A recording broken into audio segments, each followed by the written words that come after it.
السلام عليكم ورحمة الله وبركاته. إن الحمد لله نحمده ونستعينه ونستغفره ونعوذ بالله من شرور أنفسنا ومن سيئات أعمالنا. من يهده الله فلا مضل له ومن يضلل فلا هادي له. وأشهد أن لا إله إلا الله وحده لا شريك له وأشهد أن محمدا عبده ورسوله صلى الله تعالى عليه وعلى آله وصحبه وسلم تسليما كثيرا. أما بعد أعوذ بالله من الشيطان الرجيم ومن لم يتب فأولئك هم الظالمون. সম্মানিত ইফতার ক্যাম্পের উপস্থিতি, আল্লাহ রাব্বুল আলামিনের প্রশংসা এবং প্রিয় নবী সাল্লাল্লাহু আলাইহি সাল্লামের উপর সালাতু সালামের পর আজ জুম্মাবার এই মোবারক সময় আমরা এই ইফতার ক্যাম্প ইসলামিক কালচার সেন্টার দাম্মামে ইফতারির পূর্ব মুহূর্তে বড়ই বরকতের সময়, আল্লাহর রহমতের বিশেষ একটি মুহূর্তে আমরা বসে আছি। আল্লাহ রাব্বুল আলামিনের কথা এবং তার প্রিয় নবী সাল্লাল্লাহু আলাইহি সাল্লামের কথা শোনার এবং শোনাবার জন্য আজকে 28শে রমজান চলে গেল 1446 হিজরি মোতাবেক 28শে মার্চ 2025 আমরা শেষ দিকে চলে এসেছি। আর আপনারা একটি কথা জানেন, প্রবাদে আছে, যেটি হাদিসের কথা, ইন্নামাল আমালু বিল খাওয়াতিম, যার শেষ ভালো তার সব ভালো। জি, এটা দিনের ক্ষেত্রে, দুনিয়ারও ক্ষেত্রে, সব ক্ষেত্রে, কিন্তু শুধু ধর্মীয় ক্ষেত্রে নয়। নবী সাল্লাল্লাহু আলাইহি ওয়াসাল্লাম বলেছেন তার হাদিস শরীফে, ইন্নামাল আমালু বিল খাওয়াতিম, সত্যিকারের গুরুত্বপূর্ণ আমল, যার ওপর সমস্ত জীবনের আমল কর্ম নির্ভরশীল, সেটা হচ্ছে খাওয়াতিম, খাতেমা, সমাপ্তি। শেষ সময়টা আপনার কেমন, শেষ আমলটি কেমন। সারা জীবন যদি কেউ খারাপ থাকে আর শেষ জীবনটা যদি তার ভালো হয়ে যায়, তাহলে তার মুক্তির আশা আছে, ইনশাআল্লাহ সে জান্নাত পেয়ে যাবে, জাহান্নাম থেকে বেঁচে যাবে, যেহেতু সে ভালো মানুষ হয়ে গেছে। কিন্তু সারা জীবনটা যদি ভালো থেকে থাকে প্রথম দিকে, আর শেষ জীবনটা যদি খুব খারাপ হয়ে যায়, শিরক করে চলে গেল, বড় শিরক, কুফরি করে চলে নাস্তিক হয়ে গেল, জাদু টোনার আশ্রয় নিল, গণক জ্যোতিষীর আশ্রয় নিল, ঈমান ইসলাম ভঙ্গ করলো, বেদিন বেনামাজি হয়ে গেল, বিভিন্ন পাপে জড়িয়ে গেল, পয়সার ফিতনায় হারাম খেয়ে চলে গেল, সারা জীবন হালাল খেয়েছে, শেষ জীবনে সুদ ঘুষ বেমানি আত্মসাৎ। কারণ অধিকাংশ যারা নেতৃত্বে যায় তারা ওই বুড়ো বয়সে গিয়ে ভালো পাওয়ারফুল নেতৃত্ব পায়, তখন আর হালাল হারামের তমিজ থাকে না। যার ফলে শেষ জীবনে, আগের জীবনটা ভালোই ছিল যতদিন না তাকে না করেছে, পয়সা না হয়েছে, শেষখানে হারাম খেয়ে জাহান্নামে চলে গেল, সব সর্বনাশ হয়ে গেল। সারা জীবনে হালাল খাওয়ার কি ফায়দা হলো, শেষখানে হারাম খেয়ে জাহান্নামে চলে গেল। পয়সার ফিতনা বড় ফিতনা, সারা জীবন নারী ফিতনা থেকে বেঁচে থাকলো, যৌবনকালেও নারী ফিতনায় পড়েনি, হারামের কাছে যায়নি, বৈবাহিক সম্পর্কে ইসলামী শরিয়াতে সীমিত রেখেছে নিজের জীবনযাপন, আখলাক, চরিত্র। শেষ জীবনের নারী ফিতনা লিপ্ত হয়ে গেল, বড়ই মহাবিপদ। নারী ফিতনা একদিকে আর গোটা দুনিয়ার ফিতনা একদিকে। একজন মানুষের দুনিয়াতে মেলা ফিতনা আছে, পয়সার ফিতনা, নেতৃত্বের ফিতনা, আর তারপরে বিভিন্ন রকমের ফিতনা, এই সোশ্যাল মিডিয়ার ফিতনা, ইন্টারনেটের ফিতনা, আর সুস্থতার ফিতনা, মেলা ফিতনা, ফিতনার শেষ নেই।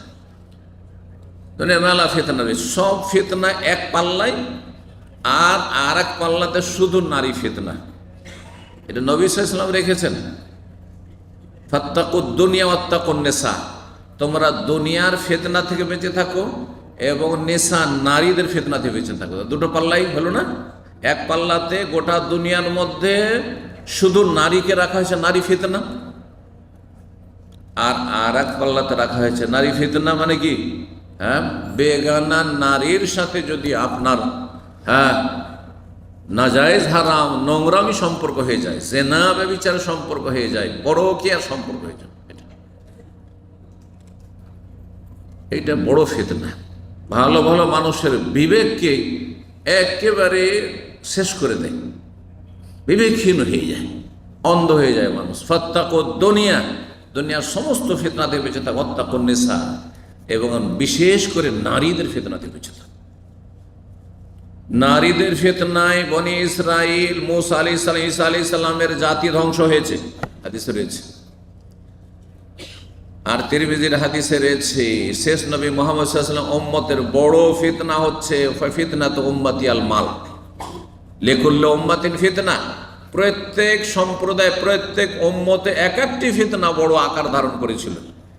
আর এই মুসলিম সমাজের সবচেয়ে বড় ফিতনা হচ্ছে পয়সার ফিতনা।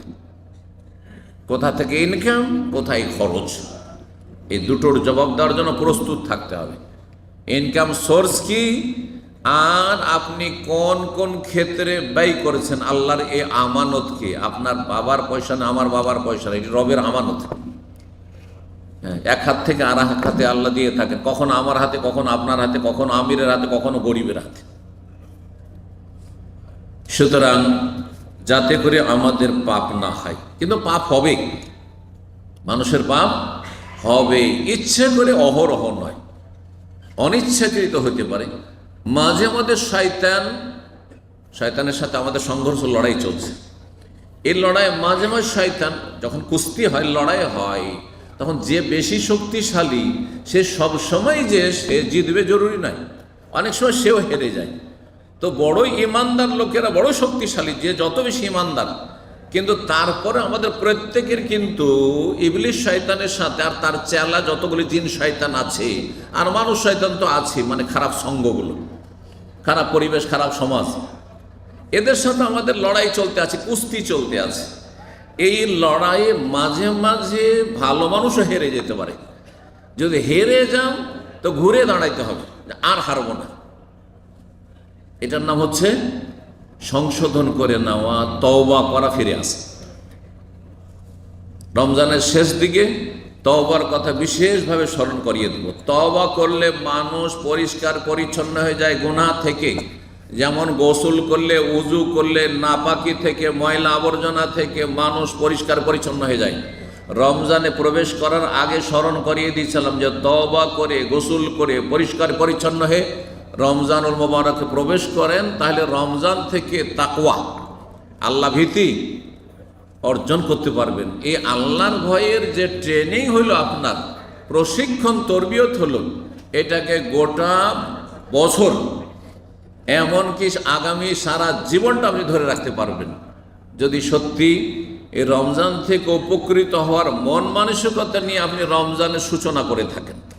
রমজানের রোজা শুরু করেছেন একবারে ক্লিন হয়ে তওবা করে, তাহলে আপনার রমজানে আশা করা যায় তাকওয়া অর্জন, আল্লাহু তাত্তাকুন। রোজার মুখ্য উদ্দেশ্য হচ্ছে আল্লাহ ভীতি নিজের মধ্যে পয়দা হওয়া, যে রমজানে রোজার দিনে সারা দিনে ভালো ভালো খাবারও খাইনি, ভালো ভালো পানীয় পান করিনি, যতই দামি জুস আর যতই দামি খাবার হোক না কেন, আর যতই আমার জন্য আকর্ষণীয় হোক না কেন, হ্যাঁ, নারী জাতির দিকে যতই আপনার যৌবনের টান হোক না কেন, রমজানের দিনে আমি আমার স্ত্রীর ধারে কাছে যাইনি। এইভাবে আপনি যে রমজানের রাতে হালাল, আর বাকি 11 মাস দিন রাত 24 ঘন্টা হালাল, সেগুলি হালাল থেকে আপনি বেঁচে থাকার প্রশিক্ষণ নিয়েছেন, তরবিয়ত করেছেন গোটা মাস ধরে। ধূমপান করা বদ অভ্যাস ছিল, আর নিজের ক্ষতি করছিলেন, আশেপাশের লোকের ক্ষতি করছিলেন, এবং ধন সম্পদকে ধ্বংস করছিলেন, আপনি আল্লাহকে অসন্তুষ্ট করছিলেন, আর পরিবেশকে দূষণ করছিলেন। কিন্তু রমজানের দিনে একজন মুমিন মুসলিম রোজাদার সারা দিন যতই তার এই বদনিশা তাকে পেরেশান করুক না কেন, কিন্তু কোনো পরোয়া করেনি, তার গোলামি করেনি, তার প্রবৃত্তি নফসের গোলামি করেনি, রবের গোলামি প্রকাশ করেছে যে আমি সারাদিন ধূমপান করব না, সারাদিন জর্দা খাবো না, জর্দা দেওয়া পান খাবো না, সারাদিন তামাক ব্যবহার করো, সারাদিন বিড়ি খাবো না। গোটা দিনটা ট্রেনিং করি, আবার রাত্রেই যদি শুরু করে দেন হারাম খেতে, তাহলে আপনার তাকওয়া কোথায় অর্জন হইল? আপনার ট্রেনিং কোর্স কোথায় কমপ্লিট হইল? অসম্পূর্ণ, ইনকমপ্লিট হয়ে গেল। তাহলে ট্রেনিং কোর্সই হইল না। তাহলে এই রমজান শুধু এই নয় যে আল্লাহ আমাদেরকে শুধু ক্ষুধার্ত রাখতে চান, আল্লাহ আমাদেরকে পিপাসা দিয়ে কষ্ট দিতেছেন, এটা মুখ্য উদ্দেশ্য নয়। মুখ্য উদ্দেশ্যের চাইতে অনেক বড়, যে এই ক্ষুধাই থেকে আর এই পিপাসাই থেকে আর নিজের শরীরকে বিভিন্ন রকমের শারীরিক চাহিদা থেকে বঞ্চিত রেখে একটা ট্রেনিং করা, প্রশিক্ষণ করা। এ প্রশিক্ষণ করতে করতে এতে যে যত বেশি সফল হবে, যে যত বেশি ভালো মার্কস নিয়ে আসতে পারবে, যে যত বেশি অগ্রগামী হইতে পারবে, সে তার পাপমুক্ত জীবন তত বেশি সুন্দর গড়তে পারবে, নেক জীবন গড়বে। আল্লাহ যেন তৌফিক দান করেন। তারপরেও যেহেতু শয়তানের সাথে আমাদের সংঘর্ষ লেগেই আছে, কখনো আমার দ্বারা আপনার দ্বারা ভুল হইতে পারে, মানুষ মাত্রে ভুল হইতে পারে। ভুলের সমাধান হচ্ছে কি করা? তওবা করা। সুতরাং আজকে তওবা নিয়ে আলোচনা করব, তওবার কিছু ফজিলত আলোচনা করব, গুরুত্ব আলোচনা করব এবং তওবা আর শর্তগুলি আলোচনা করব। আল্লাহ যেন আমাদেরকে এই কথাগুলিতে উপকৃত হয়ে আমাদেরকে সার্বিক জীবনে ভালো মানুষ হওয়ার তৌফিক দান করে। বলুন আমি। কে চান না যে ভালো মানুষ হয়? আরে চোরও চাই যে ভালো মানুষ হয়। চুরি করে, রাত্রে ডাকাতি করে, ছিনতাই করে, আর তারপরে বিছানায় গিয়ে যখন একাকী হয় তখন নিজেকে ধিক্কার দেয় যে আমি এত খারাপ মানুষ কেন হইল, আমি কেন মানুষকে খুন করি, আমি কেন মানুষের বাড়ি চুরি ডাকাতি করি, আমি কেন এই হারাম খাই, যে সুদ খাই সুদখোর, সেও নিজেকে একাই যখন ধিক্কার দেয় যে আমি এই সুদের পেশাটাই পেয়েছিলাম, আমি এই নোংরা রুজি পেয়েছিলাম। যে মদ খায় সেও নিজেকে ধিক্কার দেয় যখন সুস্থ বিবেকে ফিরে আসে যে আমি এত নিকৃষ্ট, যে আমি একেবারে অধম, আপনার গবাদি পশুর চাইতে খারাপ হয়ে যায় মাতাল হওয়ার পরে। আউযুবিল্লাহ। কিন্তু মানুষ যখন রবের গোলামি বাদ দিয়ে, আল্লাহর আনুগত্য বাদ দিয়ে যখন শয়তানের গোলামি শুরু করে, যখন নফসের কুপ্রবৃত্তির শাহওয়াতের গোলামি শুরু করে, তখন মানুষ নিজের কুপ্রবৃত্তির কাছে বন্দী হয়ে যায়। তখন আর বিবেক থেকে বিবেক কাজ করে না, আর নিজেকে কন্ট্রোল করতে পারেন না। আল্লাহ যেন আমাদেরকে হেফাজত করেন এবং রবের গোলামি করার তৌফিক দান করেন, রাসূলুল্লাহ সাল্লাল্লাহু আলাইহি ওয়াসাল্লামের আনুগত্য করার তৌফিক দান করেন, তার তরিকায় চলার তৌফিক দান করেন। তওবা সম্পর্কে, তওবা হচ্ছে গোসলের মতো। গোসল, একটু শরীরটা ঘামলেই গোসল করতে মনটা চায়। বিশেষ করে বাংলা ভাষাভাষী দুনিয়ার মধ্যে সবচেয়ে বেশি গোসল করে, এটা আমার স্টাডি বলছি। দুনিয়া অন্য অন্য জাতি দেখবেন ওই জুমাবারই গোসল করে আর শরীর থেকে গন্ধ ছড়াতে থাকে, কিন্তু বাঙালি জাতি দৈনিক দুপুরে একটা গোসল দিতে হবে, এটা গোসল করতে হবে। এই গোসল তার সুন্নাত না, নবী সাল্লাল্লাহু আলাইহি ওয়াসাল্লাম ডেলি গোসল করেছেন। সুন্নাত গোসল জুমার দিনে, ফরজ গোসল স্বপ্ন দোষ হলে, সহবাস হলে, বা মাসিক থেকে পাক হলে, মহিলা নিফাস থেকে পাক হলে, তাই না? তাহলে ফরজ গোসল আছে, সুন্নত গোসল আছে। ঈদের দিনে গোসল করবে সুন্নত গোসল, কিন্তু প্রতিদিনের যে গোসল, এটা কি? পরিষ্কার পরিচ্ছন্নতার গোসল। এটা হচ্ছে অধিক পরিচ্ছন্নতার, সাফ সুতরা হওয়ার গোসল। তো যে যত বেশি তওবা ইস্তেগফার, তওবা মানে ফিরে চলে আসা আল্লাহর দিকে, এবং ইস্তেগফার মানে ক্ষমা চাওয়া, যে ভুল হয়ে গেছে ক্ষমা চাওয়া, সোজা ভাষা। ফিরে চলে আসে ক্ষমা চাইতে হবে, ফিরবেন না আর ক্ষমা চাইবেন, এটা তার হয় না। ফিরবেন না, অন্যায় করতেই থাকবেন আর ক্ষমা চাইবেন, এটা তো আপনার উপহাস করা হইল। এটা তো অবমাননা করা হইল। এটা কেমন কথা হইল যে আপনি আপনার গতিতে বদমাইশি করতে আছেন আর বদ কাজে লেগে আছেন, আর আপনি বলছেন যে সরি সরি সরি। সরি কখন বলে? মানুষ যখন বুঝতে পারে যে আমি ভুল করেছি আর ভুল করবো না, তখন সরি বলে। তো তওবার সাথে ইস্তেগফার ওতপ্রোতভাবে জড়িত। ফিরে আসবেন আর তার সাথে আল্লাহর কাছে ক্ষমা চাইবেন যে আল্লাহ, অতীতে যা হয়েছে আমি করব না। সুতরাং অধিকাংশ ভাইদের 5 ওয়াক্ত সালাতে নামাজে ঘাটতি রয়েছে। যারা আধা নামাজি বেনামাজি, তাদের তওবা হচ্ছে আল্লাহ আমি তওবা করছি আর নামাজ কমাবো না। 5 ওয়াক্ত নামাজ পড়বো, এবং 5 ওয়াক্তে তুমি 17 ফরজ করে 17তে কোনোদিন 15ও করবো না। জীবনেও কোনোদিন, আমার দুনিয়ার সব ছুটে যেতে পারে, কিন্তু আমার জীবনে ফজরের দুই রাকাত নামাজ ছুটবে না, যেটা ফরজ। জোহরের 4 ছুটবে না, আসরের 4 ছুটবে না, মাগরিবের 3 ছুটবে না, এশার 4 ছুটবে না। এটা হচ্ছে তওবা। নামাজের ক্ষেত্রে তওবা হয়ে গেল। যারা শিরকি আকীদা আছেন, শিরকি আমলে আছেন, অনেকে মাজার ভক্ত, পীর ভক্ত, তওবা হচ্ছে আর পীরের ধারি না। তওবা করলাম, ফিরলাম, রবের দিকে ফিরলাম, মানুষের শরণাপন্ন নাই, মানুষের মুখাপেক্ষী নাই। মানুষ দিতে পারে না, আল্লাহ দিতে পারেন। আল্লাহ যখন দেবেন তখন মানুষকে আমার খাদেম বানিয়ে দেবেন। কার মাধ্যমে আল্লাহ দেবেন সেটা আল্লাহ জানেন, কার ওসিলে।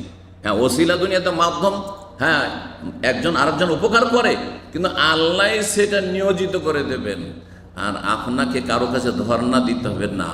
আচ্ছা, তওবা করার ক্ষেত্রে, তওবা যখন আলোচনা শুরু করেছি, তওবার ক্ষেত্রে বেদাতি ধারণা রয়েছে বিদাতি সমাজে। সেটা হচ্ছে তওবা করলে কোনো একজন হুজুরে কিবলার কাছে যেতে হবে, কোনো একজন পীরের কাছে যেয়ে বলতে হবে যে হুজুর আমি এরকম অপরাধ করেছি, অথবা কোনো মৌলবি মৌলানার কাছে যেতে হবে, কোনো শেখের কাছে যেতে হবে, কোনো আলেমের কাছে যে হজরত আমি ভুল করেছি, এই ওই যে অপরাধ করেছি, সুতরাং আমাকে একটু পাক পবিত্র করেন, তওবাটা পড়িয়ে নেন। এটা গুমরাহি, এটা বেদাতি কাজ এবং নিজের মান সম্মান নষ্ট করে। ভালো করে শুনে রাখেন, ইসলাম যুক্তিসম্মত দিন, যুক্তি পরিপন্থী নয়। আল্লাহ আপনার মান ইজ্জত ঢেকে রেখেছেন, যে আপনি চুরি করেছেন তো আপনি জেনা করেছেন, নওজুবিল্লাহ, আপনি মদ খেয়েছেন, আপনি সুদ খেয়েছেন, আপনি ঘুষ খেয়েছেন, আপনি কফিলে চুরি করেছেন, আল্লাহ ঢেকে রেখেছেন না? কেউ জানতে পারেনি? হ্যাঁ, কেউ জানতে পারেনি, ধরেন আল্লাহ জানেন শুধু।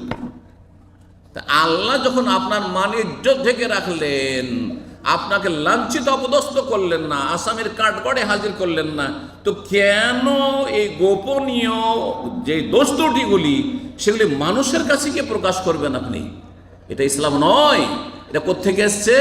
ওই যে আমরা হিন্দুদের পাশে বসবাস করি, আর হিন্দুদের মধ্যে 4টি কাস্ট আছে। একদল হচ্ছে ব্রাহ্মণ, সুতরাং আরও যে 3 শ্রেণীর লোকেরা রয়েছে নিচু শ্রেণীর, তারা যদি ধর্মকর্ম করে তাহলে ব্রাহ্মণ ছাড়া কোনো উপায় নেই। পুজো টুজো নিয়ে গিয়ে ব্রাহ্মণের হাতে তুলে দিতে হবে, সাধু সন্ন্যাসীর হাতে তুলে দিতে হবে। আর তারপরে তারা পূজা পাঠ করে মন্দিরের ভিতরে, আমরা মন্দিরের বাইরে থেকে ফিরে আসো, মন্দিরে ঢোকার অধিকার নেই। তারা শুধু ধর্মকর্ম করবে। পীরতন্ত্র আর এই ব্রাহ্মণ্যবাদ দুটো একই জিনিসের, একই টাকার এপিঠ আর ওপিঠ, কোনো পার্থক্য নেই আল্লাহ।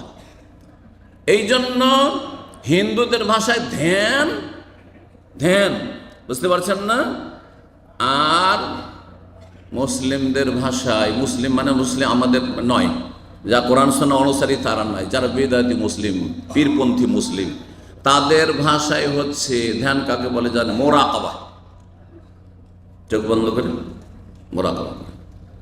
হিন্দুরা ধ্যান বলে, ওটা মোরাকাবা। জি, ফানা হয়ে যা, পীরে ফানা হয়ে যেতে হবে, রসুলে ফানা হয়ে যেতে হবে। হ্যাঁ, আল্লাহতে বিলীন হয়ে গেছে, আর খুঁজেই পাওয়া যায় না, ও পাগল আল্লাহতে মিশে গেছে।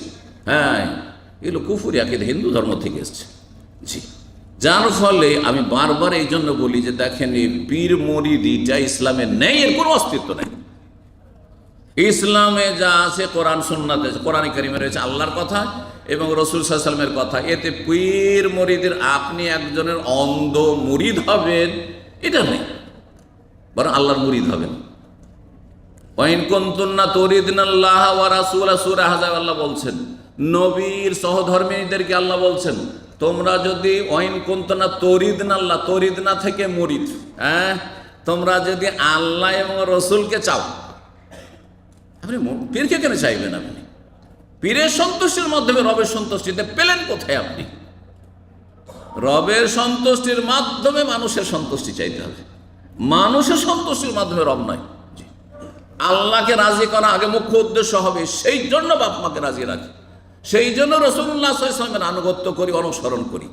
আল্লাহ যেন বুঝার তৌফিক দান করেন। তো শিরক থেকে, এই পীর মুরিদি থেকে তওবা করতে, আর আমি পীরের কাছে যাব না, মাজারও যাব না, আমি ওসব বিশ্বাসও রাখি না। হ্যাঁ, মগজ থেকে এসব শিরকি বেদাতি আকীদাকে মুছে ফেললাম, এভাবে তওবা করতে হবে। আপনি মানুষের হক নষ্ট করেছেন, আর জীবনেও কারো একটা হক মেরে খাবেন, একটা পয়সা মেরে খাবো না। টাকা পয়সা ধার নিয়ে আপনি দিতেন না, আপনি বদ অভ্যাস ছিল, অধিকাংশ লোকের এরকম অভ্যাস। টাকা ধার পেয়ে গেলে আর দেওয়ার কথা নেই, চেয়েও পাওয়া যায় না।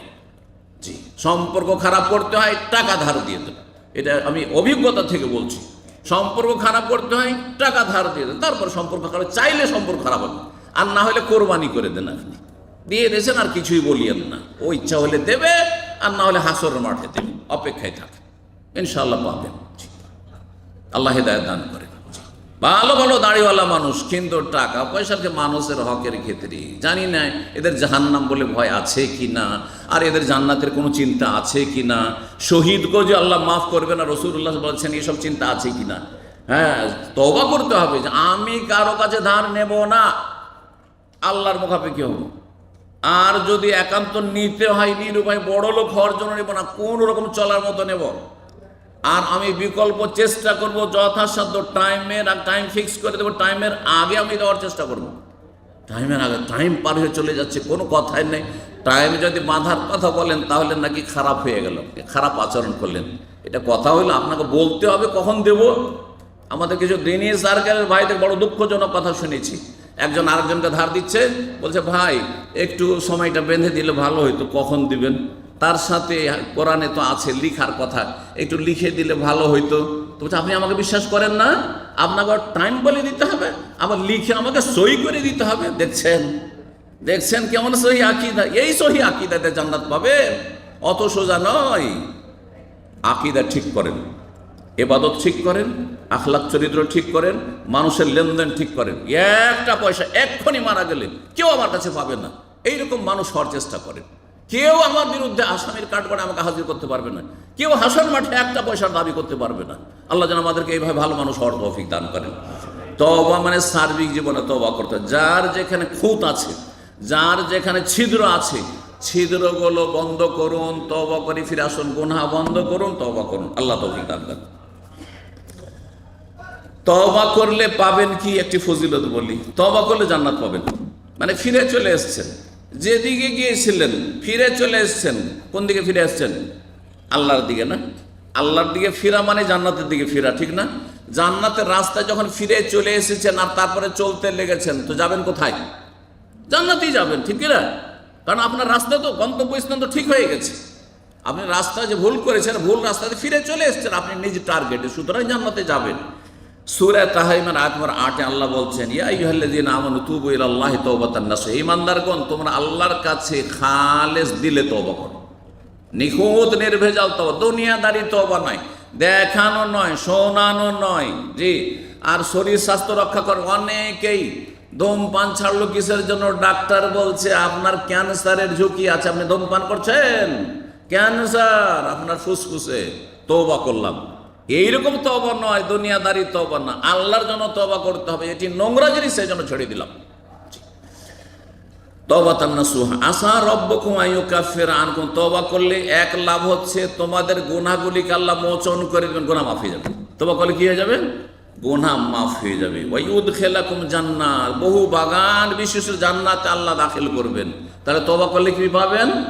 জান্নাত পাবেন। কোরআনে কারীমের কথা। তওবা করার ক্ষেত্রে লেট করলে হবে না।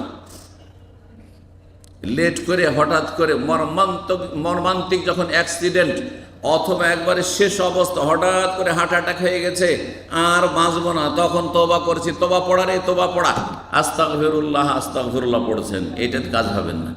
এই আয়াত শুনে আপনাদেরকে আল্লাহ রাব্বুল আলামিন ইরশাদ করেছেন সূরা নিসার আয়াত নম্বর 18 এবং 17-18-তে, ইন্নামা তাওবাতু আলাল্লাহি লিল্লাযিনা ইয়ামালুনাস সাইয়্যাত। তওবা তো সত্যিকার অর্থে ওদের কবুল হবে যারা কোনো গুনার কাজ করে। হাত্তা ইজা, হ্যাঁ বলছেন যে ইন্নামা তাওবাতু আলাল্লাহি লিল্লাযিনা ইয়ামালুনাস সুআ বিজাহালা। তওবা তো সত্যিকার অর্থে ওদের কবুল হবে যারা মূর্খামি করে, অজ্ঞতাবশত কোনো ভুল করে ফেলে, মূর্খামি করে শয়তানকে সুযোগ দিয়ে দিল আর গুনাহে লিপ্ত হয়ে গেল। তারপরে সুম্মা ইয়াতুবুনা মিন কারীব, তারপরে সাথে সাথে তওবা করল।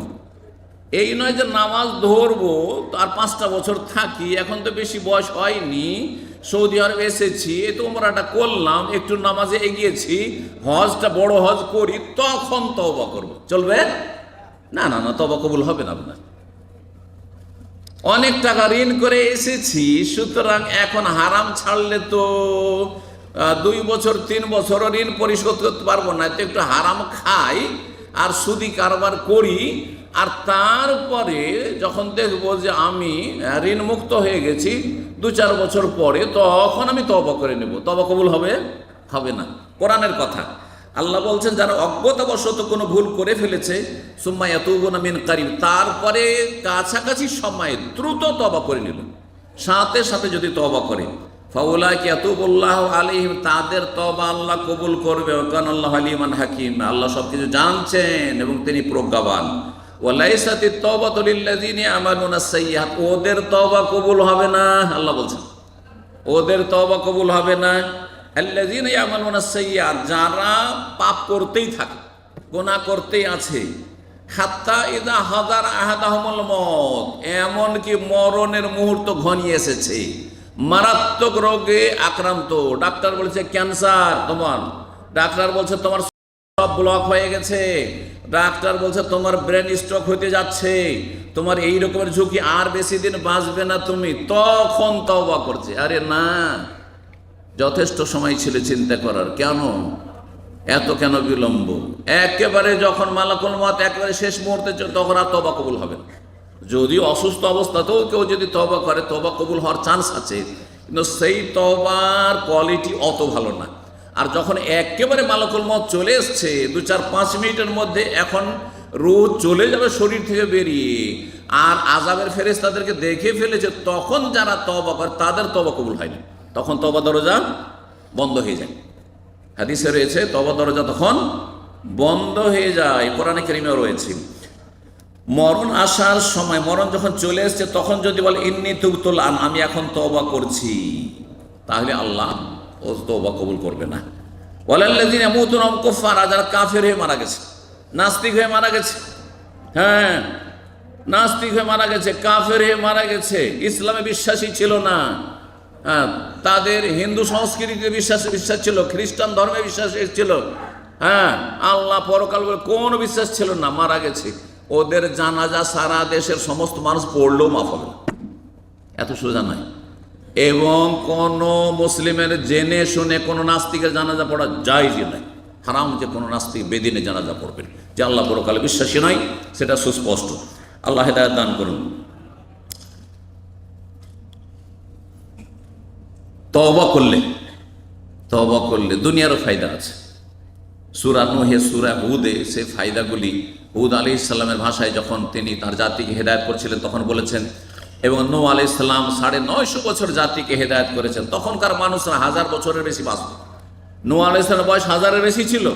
950 বছর নবী হওয়ার পরেই শুধু জাতিকে হেদায়েত করেছেন, তারপরে জাতির ধ্বংসের পরেও তিনি বেঁচে থেকেছেন, তার মানে তার 1000-এর অধিক তার আয়ু ছিল। তার ভাষা তো ইস্তাগফিরু রাব্বাকুম ইন্নাহু কানা গাফফারা, রবের কাছে ক্ষমা চাও, তওবা করো এবং ক্ষমা চাও। আল্লাহর কাছে যদি তওবা ইস্তেগফার করেন, তাহলে কি হয়? ইউরসিলিস সামা আলাইকুম মিদরানা, আকাশ থেকে মৌসুল ধরে বৃষ্টি বর্ষণ হবে, সুতরাং খাদ্যের অভাব হবে না, দেশে দুর্ভিক্ষ দেখা দিবে না, দেশে জিনিসপত্রের দাম বাড়বে না। আজকাল যে জিনিসপত্রের মূল্য বেড়ে যাচ্ছে, এর পিছনে কারণ হচ্ছে মানুষের পাপ, পাপের জীবন। কোনো সরকারের উপর দোষ দিয়ে লাভ নাই, সরকারের কোনো ক্ষমতাই নেই। সমস্ত স্তরের মানুষের পাপের কারণে দ্রব্যমূল্য বৃদ্ধি হয়েছে এবং দেশে অভাব দেখা দিয়েছে, হ্যাঁ পরিবারে অভাব দেখা দিয়েছে, সমাজে অভাব দেখা দিয়েছে, পকেটে টান পড়েছে, আপনার রুজি চলে যাচ্ছে, আপনার চাকরি চলে যাচ্ছে, আপনার সুস্থতা চলে যাচ্ছে, আপনি অসুস্থ হয়ে যাচ্ছেন। কিসের জন্য?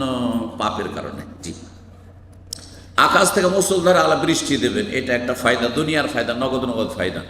ওয়ায়ুমদিদকুম বিআমওয়ালিন ওয়া বানিন, আল্লাহ তোমাদেরকে যথেষ্ট আমওয়াল, ধন সম্পদ দেবেন। পয়সার জন্য বিদেশে এসেছেন, আল্লাহ বলছেন তওবা ইস্তেগফার বেশি বেশি করে আল্লাহর কাছে ক্ষমা চান, আর আপডেট হয়ে যান, যা ভুল হয়েছে ডেলি আপডেট, একেবারে আপডেট করে ফেলেন। যেমন হিসাব নিকাশকে আপডেট করছেন প্রতিদিনের বা প্রতি মাসের, তেমনই তওবাকে ডেলি, যা সারা দিনে হইলো ঘুমাবার আগে তওবা করে একবার খালেস অন্তর, আর এই গুনাহগুলি করবো না, আর এই ভুলগুলি করবো না, আল্লাহর কাছে ডেলি আপনি অঙ্গীকার করেন। তাহলে কি হবে? আল্লাহ যথেষ্ট ধন সম্পদ দেবেন। ওয়ায়ুমদিদকুম বিআমওয়ালিন।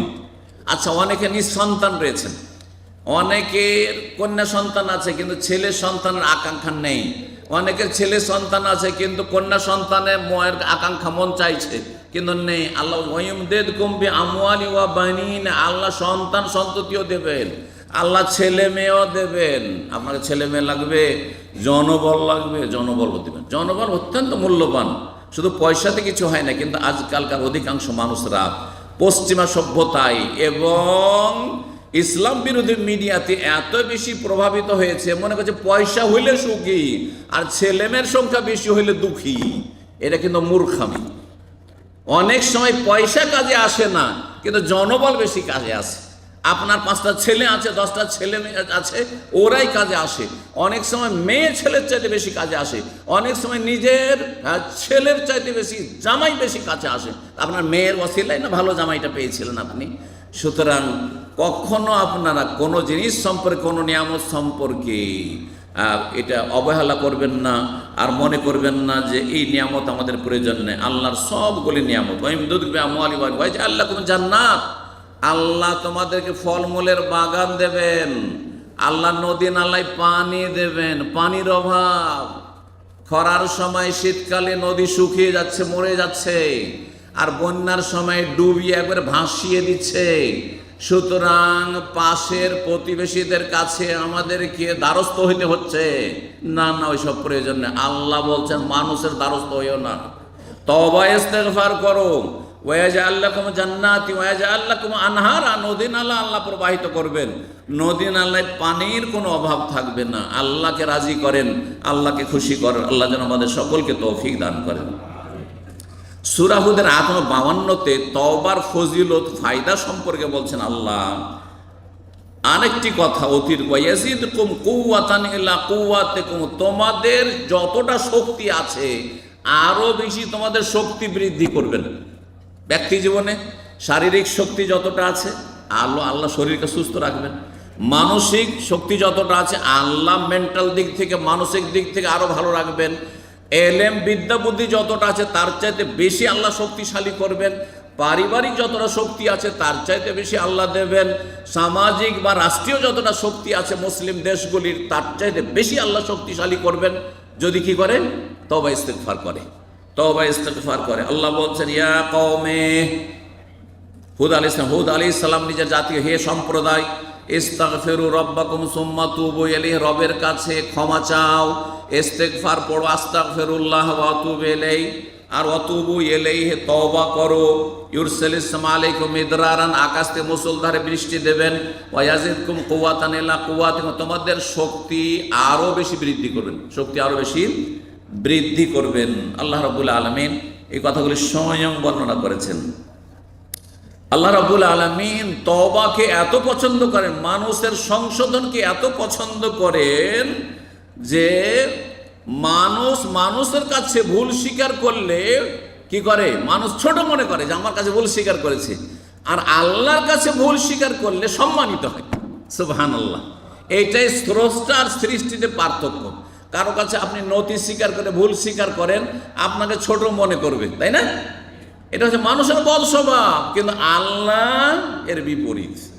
যত বেশি আল্লাহর কাছে ভুল স্বীকার করবেন, যত বেশি তওবা করবেন, তত বেশি সম্মানিত হবেন, তত বেশি সম্মান। সুবহানাল্লাহ।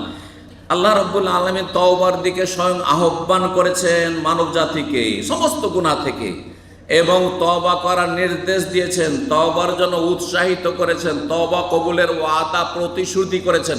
আল্লাহ ওয়াদা করছেন তওবা করো, তওবা কবুল করব। এবং শুধু তওবা কবুল করব না, তওবা কবুল করার সাথে তোমাদের গুনাহগুলিকে নেকিতে রূপান্তরিত করে দেব, গুনাহগুলিকে নেকিতে বদলে দেব। যে গুনাহ হয়েছে অতীতে, যখন তওবা করবেন খালেস তওবা, আল্লাহ ওর বিনিময়ে নেকি দিবে। ফাউলাইকা ইউবাদদিলুল্লাহু সাইয়্যাতিহিম হাসানাত ওয়া কানা আল্লাহু গফুরা, সূরা ফুরকান আল্লাহ বলেছেন। তওবা যদি মানুষ করে সমস্ত পাপ মাফ হইতে পারে না, হইতে পারে না? একটা লোক ধরেন মূর্তি সিজদা করেছে, হিন্দুদের মূর্তিকে সিজদা করেছে, মক্কার কাফিরদের মতো বা হিন্দুদের মতো। একটা লোক মাজারে সিজদা, আল্লাহ মাফ করবেন না? করবেন না? ফিরে আসেন, আল্লাহ মাফ করবেন। ফিরে না আসেন, আল্লাহ মাফ করবে না, চিরকাল জাহান্নামে থাকতে হবে। কিন্তু জীবনের মতো ফিরে আসেন, জীবনও আল্লাহ ছাড়া আর কারো কাছে ধারণা দেব না, তাহলে আল্লাহ মাফ করবেন। আল্লাহ রাব্বুল উমারকে মাফ করেননি, খালিদ বিন ওয়ালিদকে মাফ করেননি, নবী সাল্লাল্লাহু আলাইহি ওয়াসাল্লামের বিরুদ্ধে সাহাবাদের বিরুদ্ধে ওদের যুদ্ধে লড়াই করেছে। আবু সুফিয়ান লড়াই করেনি, হ্যাঁ, নবীর বিরুদ্ধে? আবু সুফিয়ানকে আল্লাহ মাফ করেছেন। হিন্দ রাসূলুল্লাহ সাল্লাল্লাহু আলাইহি ওয়াসাল্লামের চাচার বুক চিরে কলিজা বের করেছে, মালা বানিয়েছে, তাকে আল্লাহ মাফ করেননি? কলমা পড়েছে তো। এত বড় বড় অপরাধীকে যদি আল্লাহ মাফ করতে পারেন, যারা ইসলামের মধ্যে সরাসরি নবীর জামানায় লড়াই করেছে, তাহলে আমরা গুনাহগার ইসলামকে ভালোবাসি, আল্লাহকে ভালোবাসি, রসুলকে ভালোবাসি, কিবলা ভালোবাসি, কোরআনকে ভালোবাসি, সবই ভালোবাসি, কিন্তু শয়তান সুযোগ পেয়ে যাচ্ছে আমাদের দুর্বল ইমানের কারণে। আল্লাহকে মাফ করবেন না? অবশ্যই মাফ করবেন। লা তাকনাতু মির রাহমাতিল্লাহ, আল্লাহ বলছেন আল্লাহর রহমতে নিরাশ হইও না, যতই পাপ হোক না কেন। আরে খুন করেছেন, যা হয়েছে হয়েছে, আর হবে না। অতীতে যেটা হয়ে গেছে আক্ষেপ করে লাভ না, এখন তওবা করে ভালো মানুষ হয়ে যাও, মানুষকে বাঁচাবার চেষ্টা করো, মানুষের উপকার করার চেষ্টা করো। ইন্নাল্লাহ ইয়াগফিরুয যুনুবা জামিআ, আল্লাহর রহমত থেকে নিরাশ হইও না, আল্লাহ সমস্ত গুনাহ মাফ করতে পারেন।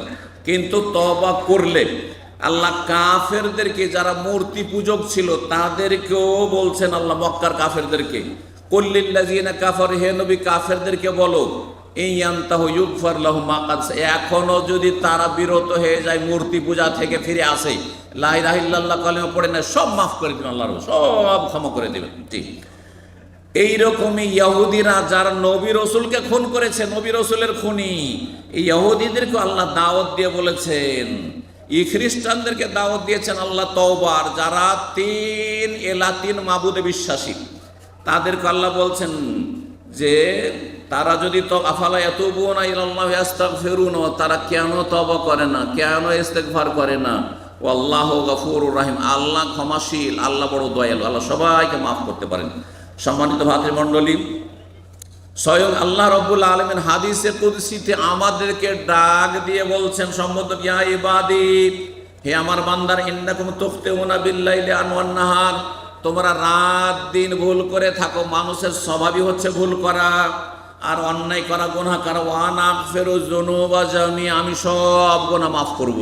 সুবহানাল্লাহ, সব গুনাহ মাফ করব, কিন্তু তওবা করে ফিরে আসতে হবে। ফাস্তাগফিরুনি, সুতরাং আমার কাছে ক্ষমা চাও তোমরা, আগফির লাকুম, তোমাদেরকে আমি ক্ষমা করে দেব। সহিহ মুসলিমের হাদিস। তওবার শর্তগুলি শেষখানে বলি। তওবার শর্ত কয়টি?